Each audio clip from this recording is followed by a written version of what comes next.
രാഹുല് പിന്നെ അല്ല, അദ്ദേഹം സ്വീകരിക്കണ്ട, അദ്ദേഹത്തിന് സൗകര്യമില്ല, അദ്ദേഹം സ്വീകരിക്കണ്ട. ഇത്രയുള്ള പ്രശ്നം. കുര്യൻ സാറ് പറഞ്ഞ സതുദ്ദേശപരമായിട്ടാണ്. അത് അന്ന് വാർത്തയായില്ല, പിറ്റേ ദിവസം വാർത്തയായില്ല, മൂന്നാമത്തെ ദിവസമാണ് there is A content of news എന്ന് എല്ലാവർക്കും ബോധ്യപ്പെട്ടത്. അപ്പോഴാണത് വാർത്തയാക്കിയത്. അല്ലാതെ 1, 2, 3 ദിവസങ്ങളിൽ കുര്യൻ സാറിൻ്റെ പരാമർശം വാർത്തയായിരുന്നു. നിങ്ങളെല്ലാവരും അവിടെ പ്രസൻറ്റുമായിരുന്നു, നിങ്ങളെല്ലാവരും ക്യാമറയായിട്ട് അവിടെ ഉണ്ടായിരുന്നു. നിങ്ങൾക്ക് ആർക്കും തോന്നാത്തൊരു പ്രശ്നമാണ് പിന്നീടൊരു വാർത്തയായത്.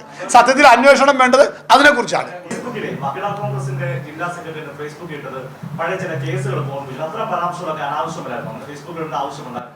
തികച്ചും അനാവശ്യമാണ്, അച്ചടക്ക ലംഘനമാണ്.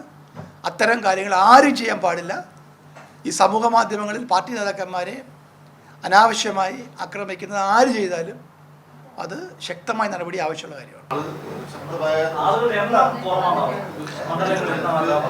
അല്ല, അത് താഴെത്തട്ടിൽ യൂത്ത് കോൺഗ്രസിൻ്റെ പ്രവർത്തകർ പഴയ കാലത്തെ പോലെ സജീവരാകുന്നില്ല എന്നുള്ളൊരു പൊതുവേ ഒരു വികാരമുണ്ട്. അത് കുര്യൻ സാറ് സതുദ്ദേശപരമായി നല്ല രീതിയിൽ അദ്ദേഹം പറഞ്ഞ ഒരു കാര്യമാണത്.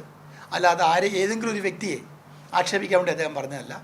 അതേ മീറ്റിങ്ങിൽ തന്നെ യൂത്ത് കോൺഗ്രസ് സംസ്ഥാന പ്രസിഡന്റ് അത് ശിരസാ വഹിക്കുമെന്ന് അദ്ദേഹം പറയുകയും ചെയ്തു.